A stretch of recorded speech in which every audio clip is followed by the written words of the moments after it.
Kita tak rasa beruntung apabila kita berjaya melakukan solat sunat sebelum subuh berbanding dengan apabila kita dapat bonus 2,000 contohnya. Sedangkan solat sunat subuh ni ganjarannya satu kali buat adalah seperti kita dapat pahala seisi dunia. Itulah sebenarnya ujian orang yang beriman, sebab dia pahala tu tak nampak. Tadi macam contoh kalau kita kejar dunia, so cabaran dia kejar dunia pun kita dapat terus tau. Contoh kalau kita berniaga hari ni, kalau untung dapat terus. Tapi dekat akhirat pun sebenarnya kita dapat. Cuma kita kadang-kadang tersalah faham bahawa sebenarnya ketenangan ataupun kelapangan kita untuk solat berjemaah di masjid tu adalah satu nikmat. Tapi apabila kita tak dapat bonus ke, kita tak dapat jual produk ke dan sebagainya, kita rasa itu adalah satu kerugian.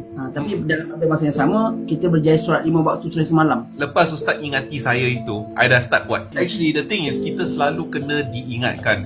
Untuk maklumat sahabat semua, kalau kita malas sangat, kita jangan tinggal 2 solat sunat ni. Yang pertama solat sunat subuh 2 rakaat dan kemudian solat sunat witir lah. Ni dalam kajian para ulama antara solat sunat yang tertinggi dia punya darjat dia lah.